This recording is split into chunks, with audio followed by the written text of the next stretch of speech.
Eh bien, moi, je voulais tout d'abord remercier effectivement Fonds Magazine et Options Finance ainsi que Patrimédia pour cette organisation sur un sujet aussi critique et d'actualité. Et en plus, ce qui ne gâche pas le plaisir, nous sommes dans un environnement où le port de la veste est tout à fait supportable. Tout à fait supportable. Nous allons essayer aujourd'hui donc de parler dans cette première table ronde donc comment financer la défense du futur après un constat de quelques décennies malheureusement de sous-investissement, et on sait pourquoi. Et avec une remarque toute particulière, c'est qu'on se rend compte que les drones, l'IA, le cyber et le spatial viennent aujourd'hui totalement disrupter le rapport de force. Alors, on va essayer dans cette table ronde de répondre, si vous voulez bien, messieurs, à 3 questions. La première, c'est de faire un état des lieux, quels sont en fait nos besoins réels. La deuxième question, c'est de regarder où sont les points critiques. On parlera, si vous voulez bien, de verticale critique. Et enfin, nous tous, CGP, de voir de quelle manière est-ce que l'épargne de nos clients peuvent réellement financer cette souveraineté, tout en ne renonçant pas, bien évidemment, à la performance. Alors, pour cette table ronde, j'ai la chance d'accueillir Benoît Laroche de Roussanne. Bonjour. Bonjour. Vous êtes directeur de l'industrie à la Direction générale de l'armement et vous avez été nommé par le président Macron en mars 25 pour, je crois, 2 choses: renforcer la résilience et l'efficience de la BITD. La BITD, tout le monde le sait, c'est la base industrielle de technologie et de défense. J'ai tout dit? Oui.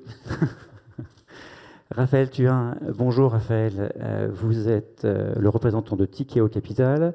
Vous êtes Head of Capital Market Strategy. Ça veut dire que Raphaël est en charge de toutes les stratégies, actions, obligations, fonds flexibles. Et vous faites ça depuis 2020, après une carrière, une grande partie de votre carrière, de l'autre côté de l'Atlantique. C'est exact. Bonjour à tous. Alors, sans plus tarder, ma première question, est-ce qu'on peut se faire un état des lieux de la défense aujourd'hui en comparaison avec ces grandes puissances? Et la question que je vous poserai après, est-ce que selon vous, ce retard est rattrapable? Qu'est-ce qui veut commencer? Je vais peut-être me lancer. Alors, d'abord, on va revenir sur le terme retard. Je ne sais pas si on a beaucoup de retard. En tout cas, ça dépend par rapport à qui on se compare. C'est important de prendre un peu de recul historique. La France, depuis les années 60, depuis 61, création de la DGA, a une stratégie de long terme d'autonomie stratégique. Ça veut dire que la France veut pouvoir disposer et produire librement ses armements, non pas parce que c'est un dogme, mais parce que c'est au service de notre souveraineté, la souveraineté étant la capacité à produire, à utiliser et à exporter librement les systèmes d'armes que l'on produit, et dont on a besoin et que nos forces utilisent. C'est vraiment ça qui fonde le cœur du cœur de la politique industrielle de défense depuis les années 60 et qui a été suivi quand même avec une remarquable constance dans le temps depuis ces années-là. Et donc on se rend compte que voilà, quand il y a aussi un peu de constance et de volonté politique, on fait de grandes choses. Cet état de fait nous a permis de disposer en France d'une BITD, donc comme vous vous rappelez, une base industrielle et technologique de défense, près de 4500 entreprises de toute taille, qui sont capables de produire absolument, quasiment l'intégralité des systèmes et des composants dont nous avons besoin et dont les guerres modernes ont besoin. Et c'est quand même une spécificité qu'il faut souligner. Très peu de pays sont capables de le faire, principalement les 2 voire 3, si l'on en parle, États-Unis, France, la Chine qui monte très fort.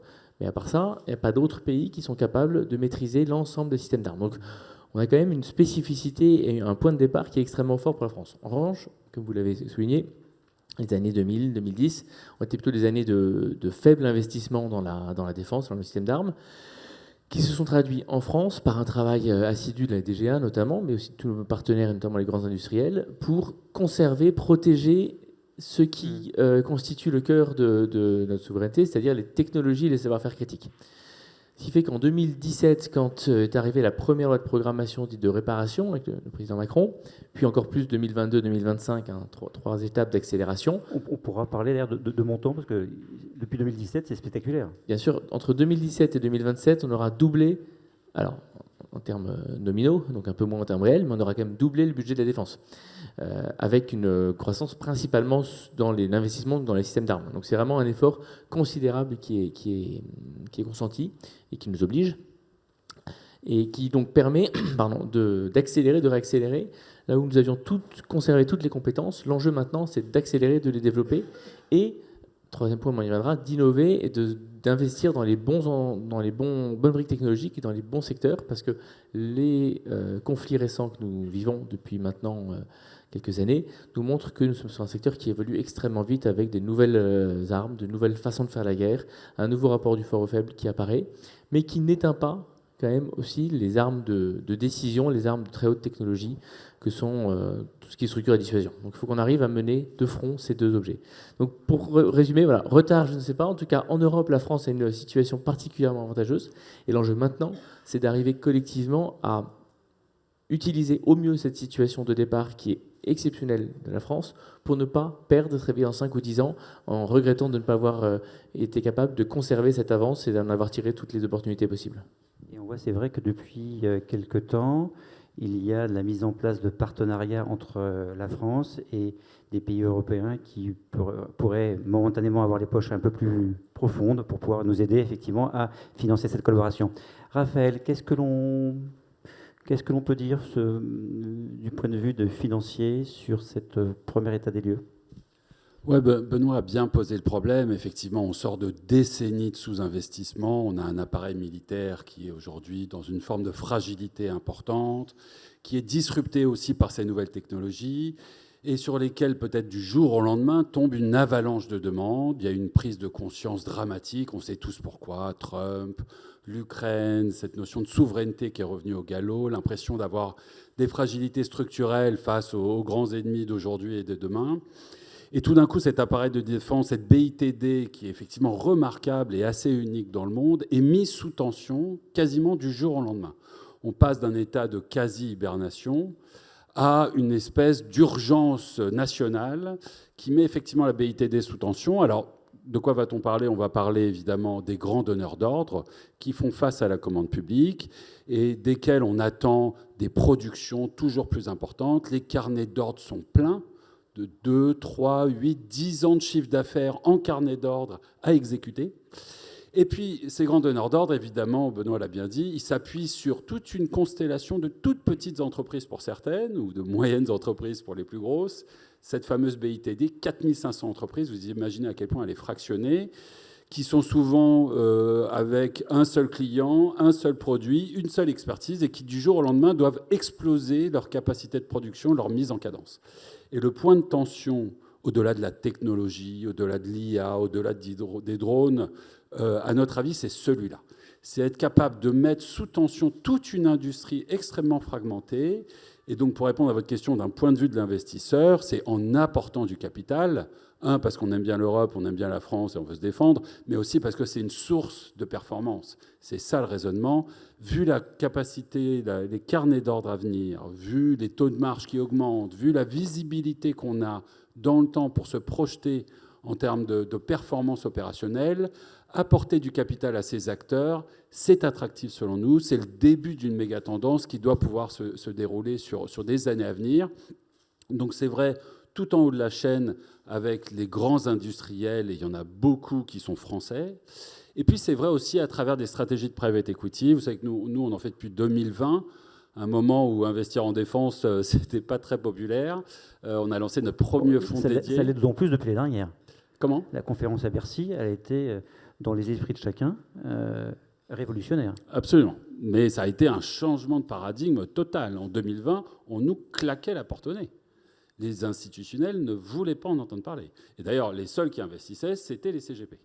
Et donc, effectivement, en 2020, un moment où les avions étaient cloués au sol et cette BITD grinçait, il y avait aujourd'hui zéro chiffre d'affaires pour beaucoup de ces entreprises sur toute l'année 2020.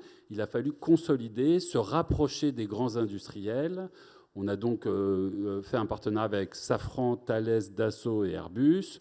On a mis 230 millions de notre propre argent pour consolider cette chaîne d'approvisionnement qui repart aujourd'hui et qui a un potentiel profond, mais le besoin en capital est grand. Et donc, en filigrane, les potentiels de performance pour l'investisseur, de notre point de vue, sont immenses. Donc ce qu'on doit retenir de votre intervention, Raphaël, c'est on a un carnet de commandes qui est dorénavant à très long terme. Et ça, c'est très rassurant, mais on a peut-être les entreprises de cette fameuse BITD n'ont peut-être pas forcément toutes les capacités, les besoins de fonds de roulement, les fonds propres pour pouvoir acheter les fameuses matériaux pour financer en fait, ce carnet de commande. Absolument, et ça inquiète d'ailleurs toute la chaîne de valeur. Quand vous parlez effectivement à ces grands industriels avec qui on travaille pour choisir notre dossier d'investissement, ils sont inquiets parce que cette montée en cadence, elle va dépendre de cette BITD. Vous prenez le Rafale, je finis juste avec cet exemple. Le Rafale, qui est un joyau industriel français, 80% du Rafale est sous-traité. Donc si oui, effectivement, vous ne pouvez pas construire le châssis, l'ordinateur de bord ou le siège parce que tel industriel en Corrèze n'est pas en mesure d'augmenter la cadence, vous n'avez pas de Rafale. Moi, j'ai l'impression, pardonnez-moi de vous interrompre un instant, mais j'ai l'impression par contre que la DGA, elle est clairement consciente de ceci. Oui, c'est vraiment l'enjeu qui nous occupe au quotidien. Aujourd'hui, le principal défi, voire le seul défi de l'industrie de défense, c'est de produire. L'enjeu, c'est d'arriver à produire. La demande est là. Elle est même, vous l'avez mentionné, plusieurs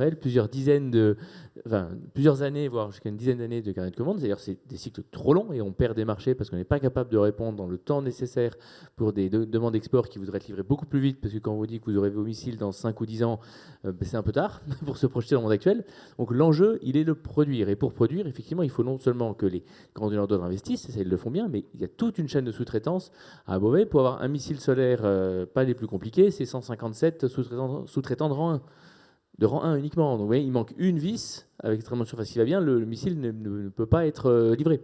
Donc on a vraiment un enjeu double qui est d'aider la chaîne de sous-traitance et les maîtres d'œuvre à organiser cette chaîne de sous-traitance pour produire plus, produire mieux, et peut-être, probablement aussi, une forme de rationalisation. En tout cas, il y a des thèses sans doute de build-up ou de consolidation à avoir dans cette chaîne de sous-traitance pour trois choses: que cette chaîne de sous-traitance soit plus capable d'investir pour les besoins de leur chaîne, de leur maître d'œuvre industriel actuel, mais aussi pour être capable d'aller se projeter en Europe, parce que le armement, il est français, mais il est aussi, et j'ai même envie de dire surtout, européen. Et donc il y a énormément de potentialités pour nos sous-traitants, pour aller proposer, offrir leur technologie, leur savoir-faire à des intégrateurs, à des systémiers européens, pour consolider tous ensemble la défense européenne.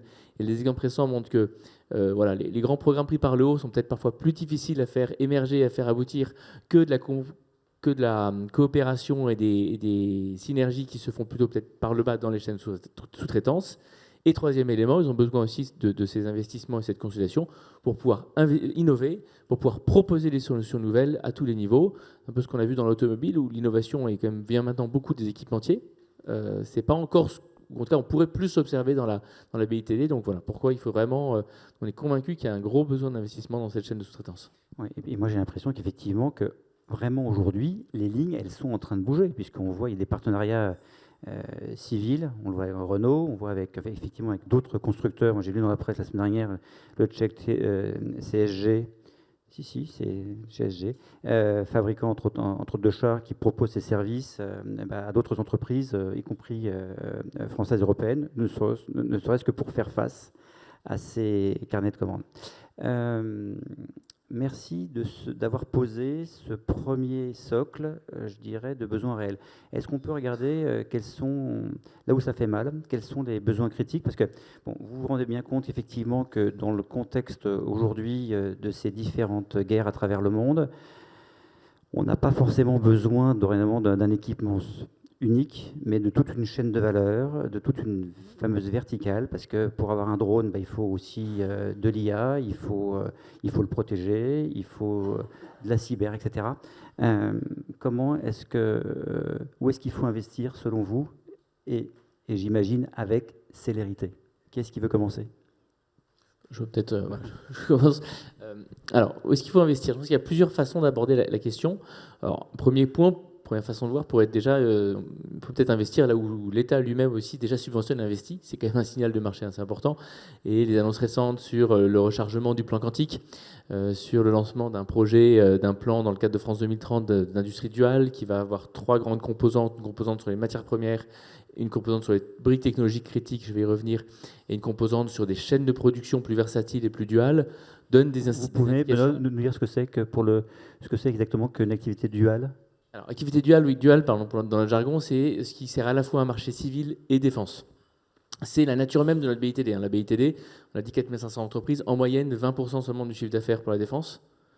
Et même les 2/3 des entreprises de la BITD ont moins de 10% de leur chiffre d'affaires pour la défense. Donc c'est une chaîne de sous-traitance qui est extrêmement duale, avec des synergies qui se font d'ailleurs dans les deux sens. Pendant de nombreuses années, c'était plutôt le militaire qui tirait l'innovation. On a plutôt eu la tendance inverse dans les années 2000-2010. Là, ça revient peut-être encore dans l'autre sens, mais en tout cas, il y a un dialogue et une synergie entre ces deux types d'activités. Et de manière générale, déjà, on privilégie et on pousse les entreprises à être vraiment dans cette dualité, parce que ça les protège contre des cycles qui sont parfois pas qui sont souvent pas les mêmes, et donc ça les rend elles aussi plus résilientes et plus fortes. Voilà. Donc, le premier axe, c'est déjà voir peut-être déjà où est-ce que l'État met ses efforts. Ensuite, l'autre façon de voir où investir, c'est voir aussi quels sont les objets ou quels sont les effecteurs qui sont les plus utilisés aujourd'hui dans les champs de bataille des années 2020 et sur lesquels il y a des opportunités parce qu'il y a une demande très forte et encore peu d'offres. On l'a dit, effectivement, les drones. Alors, drone, c'est un terme qui recouvre énormément de réalités puisqu'on va du drone FPV de quelques centaines de grammes qui est finalement une grenade améliorée parce qu'on peut la guider jusqu'à sa cible à quelques kilomètres, aux très gros drones comme celui qui va être fait en partenariat entre Chorus et Turgis et Gaillard, qui est un objet de plusieurs mètres, qui va à plusieurs milliers de kilomètres, porter plusieurs centaines de kilos de charge. Vous voyez, donc c'est une gamme très très large, mais tous ces drones reposent sur des briques qui sont les mêmes, c'est-à-dire de la communication, donc des cartes pour communiquer, de la guerre électronique, du brouillage, de la localisation, toutes les technologies spatiales qui vont avec. Donc, localisation, communication, ça repose aussi sur tout simplement des moteurs. Voilà, il faut un moteur pour pouvoir... Et donc, un moteur, c'est souvent des moteurs électriques. Alors, et qui résiste au froid, à la hauteur, la rapidité, bien sûr. Ouais. Exactement. Qui ne tombent pas en panne. Qui tombent pas en panne. Mais qui ont un avantage, c'est qu'ils n'ont pas forcément besoin de durer très longtemps. Oui, l'enjeu n'est pas tellement de pouvoir les faire tourner pendant des milliers d'heures, mais qu'ils soient très efficaces pendant les quelques dizaines de minutes, voire de l'heure pour lesquelles ils vont fonctionner. Et donc, c'est là qu'on a la notion de briques technologiques, c'est comment est-ce qu'on arrive à développer des moteurs plus performants, qui consomment moins, et surtout qui sont le plus possible produits et productibles en Europe. Vous voyez ce que je veux dire ? Comment est-ce qu'on imagine, par exemple, des moteurs sans terres rares, sans aimant permanent, pour pouvoir les produire plus facilement. Donc ça, c'est l'autre façon de faire, c'est regarder quels sont les objets qui sont utiles sur le champ de bataille et quelles sont les briques technologiques sous-jacentes qui permettent d'orienter l'investissement. Merci de cette réponse précise. Raphaël, qu'est-ce qu'on peut rajouter ? Toujours sous l'angle financier. Oui. Parce que je me permets de vous rappeler, en fait, ce qui est intéressant dans cette table ronde, c'est qu'on a quelqu'un qui s'occupe de la stratégie et qui a eu un passé dans la stratégie, et j'ai quelqu'un qui est en capacité de financer la stratégie qu'on veut mettre en place. Donc, Raphaël, c'est à vous. Effectivement, alors on ne pourra peut-être pas tout financer. Ça dépend de nous et de nos clients. On pourra contribuer et on contribue. Effectivement, la dimension de nouvelles technologies, elle est aujourd'hui très importante. D'ailleurs, elle a justifié une partie de la sous-performance des actions de défense depuis le début de l'année. Il y a une forme de questionnement. Est-ce que cette chaîne de défense européenne pourra s'adapter à cette nouvelle réalité, à cette nouvelle guerre 2.0, les drones, les radars, les satellites, les missiles solaires, etc. Et effectivement, ça a justifié une forme de scepticisme qui, de notre point de vue, est pas justifié. On a effectivement, comme Benoît l'expliquait, des industriels qui sont en capacité de faire face à ces nouvelles technologies, qui sont d'ailleurs souvent à la pointe de ces nouvelles technologies sur chacune des verticales qui viennent d'être décrites et qui d'ailleurs aussi consolident toute la chaîne de valeur autour d'eux pour créer des nouvelles technologies. Donc, on va parler d'Assaut, qui est très actif, tant en termes d'acquisition que de développement interne. Vous savez, on a beaucoup parlé du SCAF récemment et de la déception autour du SCAF et de l'abandon de cet avion du futur à horizon 2040. Dassault est plus ou moins en train de le développer déjà en interne, le standard F5 qui consiste à associer un avion de chasse avec un cloud et potentiellement des drones, est déjà en étude et pas très loin d'être en production. On parle d'un horizon 2030. Donc on a déjà des capacités technologiques très pointues de ce point de vue-là. On sait que Leonardo en Italie est une espèce d'agrégateur aussi de technologie qui fait vivre un écosystème de technologie en son sein. Rheinmetall est extrêmement actif en Allemagne aussi et se rapproche d'une entreprise comme Helsing, qui est un champion du drone militaire en Europe. Donc on voit des entreprises tout en haut de la chaîne qui sont très en pointe, très en avant sur ces nouvelles technologies. Et puis un écosystème de start-up qui est très vivace, très innovants, et ça c'est vrai en défense comme c'est vrai partout ailleurs d'ailleurs. En Europe, il y a beaucoup de start-upers, il y a beaucoup d'entrepreneurs. Et en France aussi. Et en France en particulier. Un peu de cocorico, il faut le rappeler. Et en France, on a un terreau de start-up. Absolument. Ils font face à 2 problèmes, ces start-upers, cet écosystème. D'une part, il y a des frictions de fonctionnement du marché qui sont très importantes. Régulation, un marché qui est fractionné. Chaque pays a sa régulation, a sa langue, a ses propres contraintes. Donc ça, c'est une première problématique. Deuxième problématique, on y revient, désolé, l'accès au capital. C'est des entreprises qui n'ont peu ou pas de capital. Il y a un peu de fonds VC qui financent les toutes petites entreprises non profitables. Sur le mid-market, Cocorico, pardon, Tikeo est les seuls. Il n'y a pas d'autres acteurs de mid-market, donc d'acteurs qui amènent du capital à ces entreprises en voie de développement qui ont besoin de scaler, de changer d'échelle. Ça n'existe pas. Alors que vous regardez... Quelle taille d'entreprise ? Alors on va regarder entre 100 millions de chiffre d'affaires jusqu'à 500, 600 millions potentiellement. Donc c'est des entreprises qui sont aujourd'hui profitables, qui ont prouvé leur capacité et leur technologie, mais qui ont besoin maintenant de capital pour passer à l'échelle. Et ça nous manque. Je vais vous donner un exemple qu'on connaît bien et qu'on trouve très parlant chez Tikeo. Vous avez tous entendu parler de Palantir. Palantir, c'est cette entreprise américaine qui est dirigée par ce grand illuminé MAGA qui s'appelle Alex Karp, qui est d'ailleurs quelqu'un assez fascinant, un grand ami de Trump. Et donc, que fait Palantir ? Elle fait de l'IA sur de la donnée militaire. Benoît, vous m'accorderez le raccourci, mais finalement, la donnée militaire, elle est gigantesque par sa taille, très hétérogène dans sa qualité. C'est du satellite, c'est des capteurs, c'est de l'information de renseignement. Et donc, ce que fait Palantir, elle agrège cette donnée et elle rend via un logiciel la donnée intelligible pour la prise de décision. D'ailleurs, on a beaucoup dit que Palantir a eu un rôle décisif en Ukraine sur les terrains d'opération grâce à cette technologie. Alors, vous me croirez ou pas, on a un Palantir en France. On a une entreprise qui, technologiquement, peut-être pas au niveau de Palantir, mais est capable de fournir ses services de manière extrêmement efficace. Ça s'appelle ChapVision. On la connaît très bien parce qu'elle est en portefeuille. Elle vient de gagner le contrat avec l'armée allemande il y a très récemment pour remplacer Palantir. La semaine dernière avec l'armée française, et pour des bonnes raisons, c'est de la donnée confidentielle top défense pour beaucoup, qui a trait à des opérations militaires et qui est dirigée par le meilleur ami de Donald Trump. Je schématise. Et cette entreprise, c'est quoi son problème ? C'est qu'elle fait cette taille. Elle fait 100 millions de chiffres d'affaires, et nous, quand on est rentré dedans en 2022, c'était, pardonnez-moi l'expression, une baraque à frites. Il fallait structurer, elle n'avait pas de force commerciale, elle avait simplement une technologie et des bonnes idées, finalement. Et c'est vraiment ça qui va nous manquer potentiellement comparé à ce que font les Américains, voire même ce qu'on entend des Chinois, c'est-à-dire du risk-taking, du capital qui va rentrer dans ces entreprises en croissance et permettre de changer d'échelle. Ce qu'on doit retenir, c'est que... Pardonnez-moi, c'est que ce qu'on doit retenir, c'est qu'on a encore des idées, mais pas assez d'argent. D'argent, et je rebondis sur un point que vous mentionnez, Raphaël, qui est important, c'est de l'accompagnement aussi des entrepreneurs. Ils ont besoin de capital, mais aussi de l'accompagnement que des fonds peuvent leur apporter pour structurer leur entreprise, pour se projeter aussi dans des opérations de croissance par acquisition et pour se projeter sur un marché européen.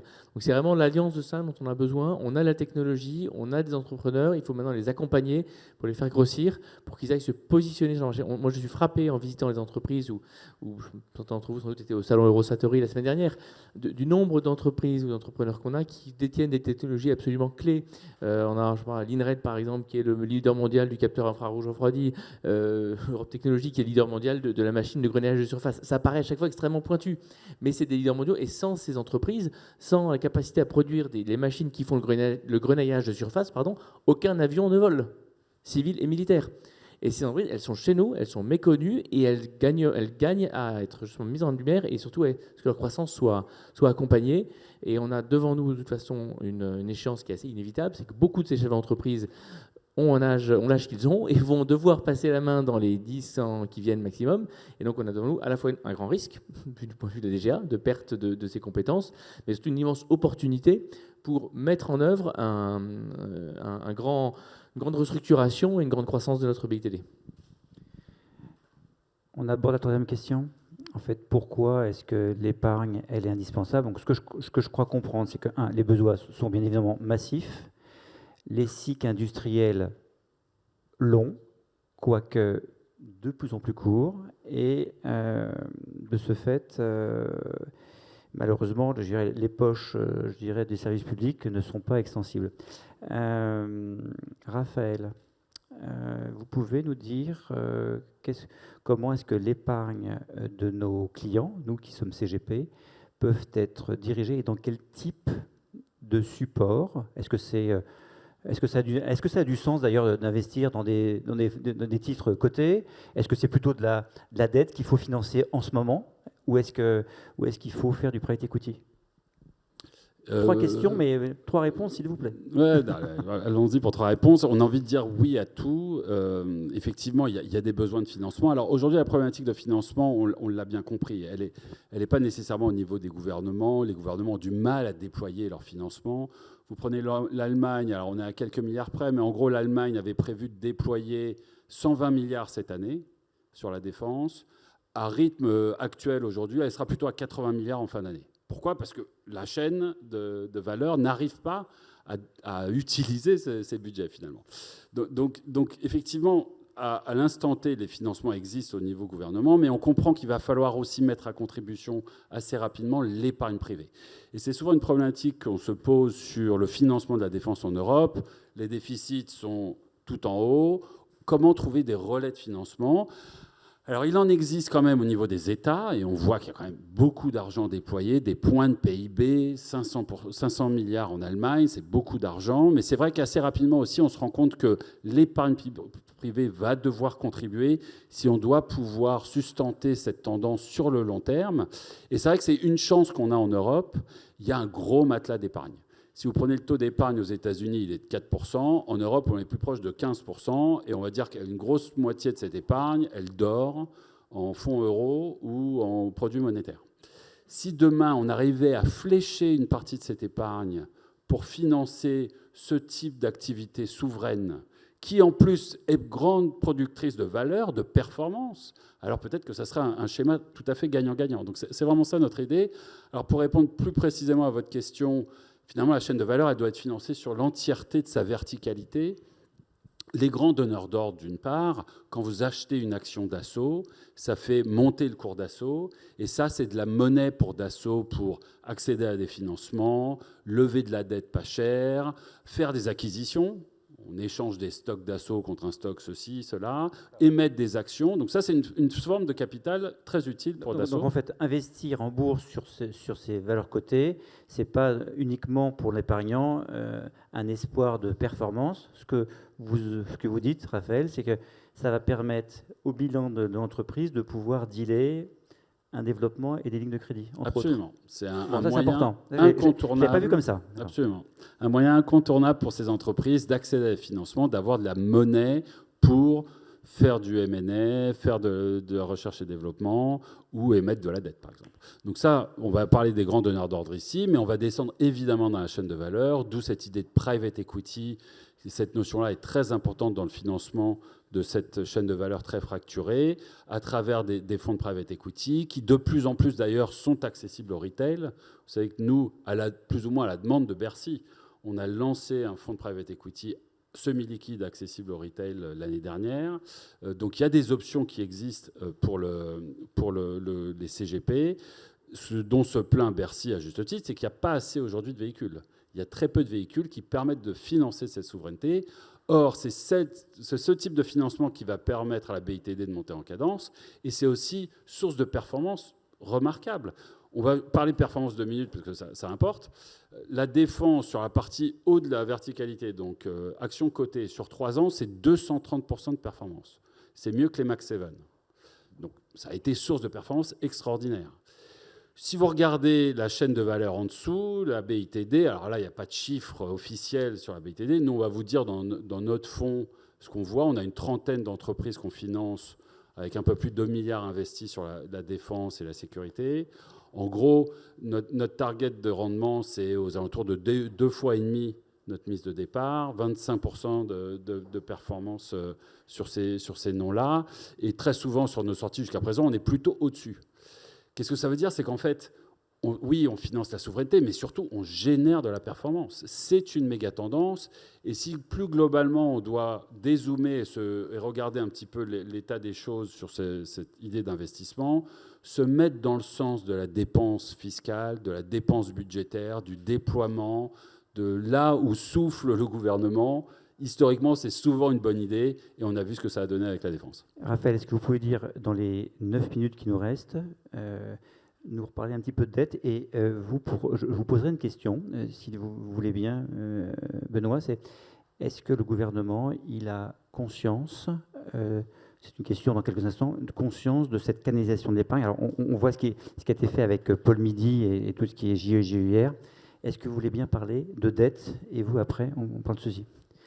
Effectivement, la dette fait partie des outils, des leviers de financement de ces entreprises, encore une fois sur toute la chaîne, avec des grandes émissions obligataires de la part des grands donneurs d'ordre, mais aussi de la dette privée. Là encore, très peu d'outils, de véhicules d'investissement dédiés au financement de la défense en dette privée. Toujours dans ce fonds semi-liquide dont je parlais tout à l'heure, pour vous donner une idée, il y a 70% de private equity, de co-investissement de secondaire et primaire avec nous sur la défense et la cybersécurité, et 20% de dette privée qui sert à financer cette BITD en dette aussi. Le reste, c'est du cash, 10% de cash. Donc voilà, la dette privée, effectivement, est un outil de financement. Et d'ailleurs, il y a un stand à la sortie, mais je pense que c'est important de prendre le temps d'en discuter et pour avoir les bonnes informations. Benoît, comment ça se passe au niveau gouvernement? Bien. Non, c'est vrai que l'enjeu du financement de la BITD a été très vite identifié. C'est pour ça que l'an dernier, en mars 2025, a eu lieu cet événement à Bercy qui a, je crois, lancé... Alors pour nous, ce n'était pas un point de départ, il y avait beaucoup de travaux qui étaient faits, mais en tout cas, a rendu public et a lancé une belle dynamique publique pour attirer et faire connaître surtout le milieu de la défense. Avant d'attirer, on a rendu compte qu'il fallait surtout déjà le faire connaître. C'est quand même un milieu particulier, avec une réglementation particulière, que ce soit à l'entrée ou à la sortie, les autorisations export, les contrôles des investissements étrangers en France, beaucoup de choses qui peuvent un peu effrayer. Donc je pense qu'on a fait un gros travail côté DGA, dans le cadre du club des investisseurs, mais pas uniquement, pour expliquer cette réglementation et en quoi est-ce qu'elle est surtout un outil de protection des investisseurs, de protection à plusieurs niveaux, pour y revenir si vous le voulez. Et premier gros travail, explication. Deuxième travail, celui d'essayer de faire bouger notamment les grands acteurs institutionnels sur les règles d'exclusion. Je pense que maintenant on a bien avancé.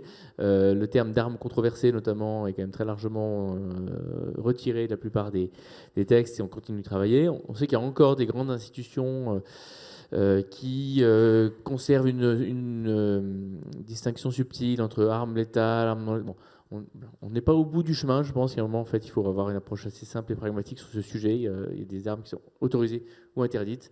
Quand elles sont autorisées, on peut investir. Quand elles sont interdites, elles sont interdites. Donc, on n'est pas au bout du chemin, mais beaucoup a été fait pour normaliser, dans le bon sens du terme, ce secteur. Et c'est vraiment ça qui nous importe. Et on est très content de voir ensuite le nombre d'initiatives qui se lancent, d'acteurs comme Tikeo, bien sûr, mais voilà, plein d'autres acteurs qui ont lancé des fonds. Plus de 17 fonds ou véhicules spécifiques défense se sont lancés depuis un an, avec plus d'1,5 milliard qui ont déjà été récoltés, closés, pour des cibles à 4 milliards. Donc il y a vraiment un gros volume de financement qui arrive. Maintenant, il faut qu'il arrive à se déverser dans l'économie, dans la chaîne de production et qu'il ait un impact.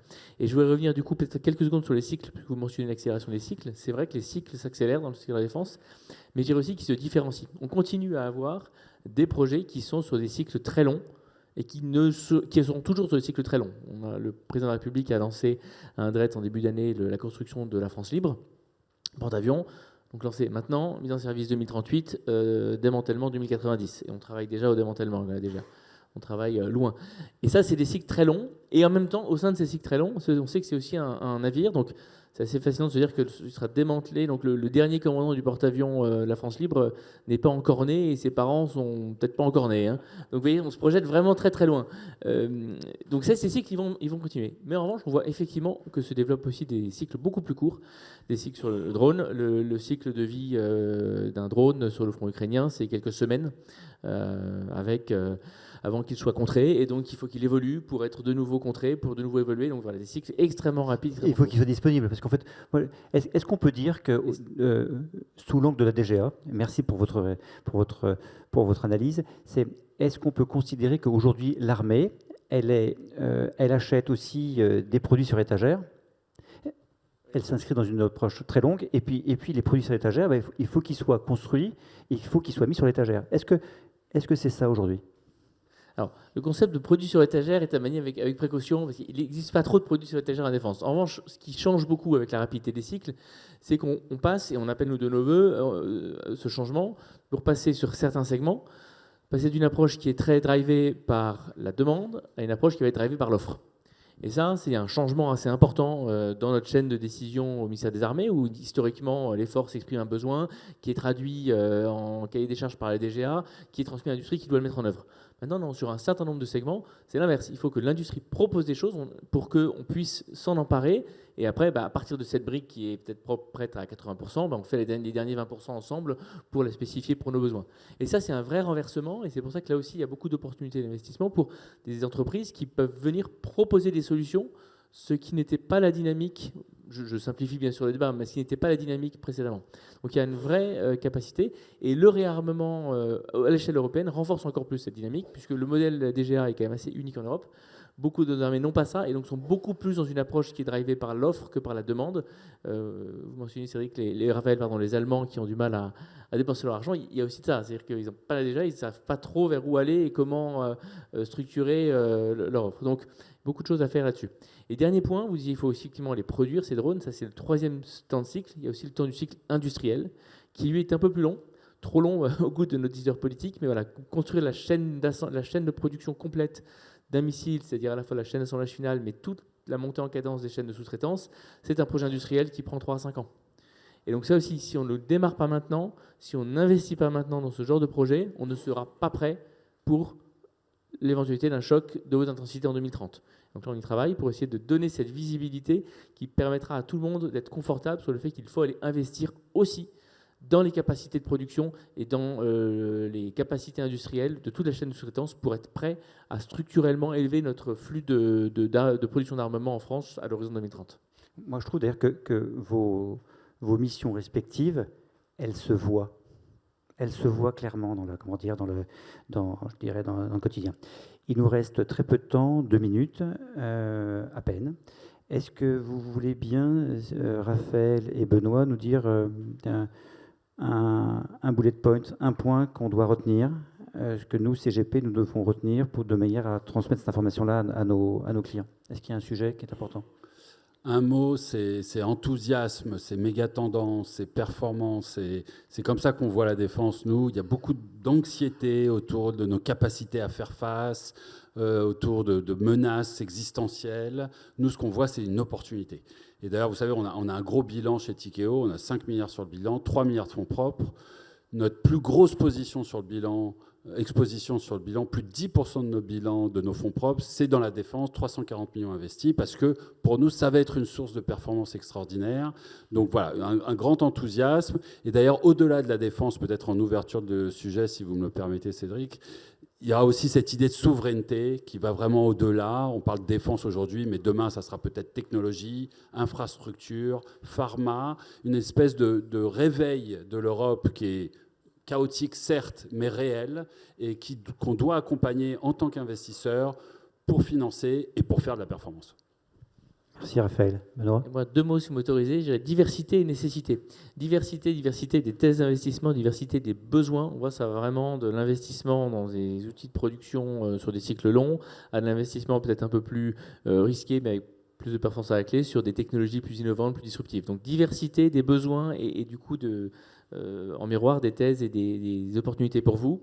Et nécessité, parce que, je le rappelais, choc 2030, un monde qui est de plus en plus violent, dans lequel on voit que le recours à la force désinhibée par les grandes puissances est de plus en plus fréquent, donc on n'a pas le choix. Et on a besoin de la mobilisation de l'ensemble des acteurs de la société civile.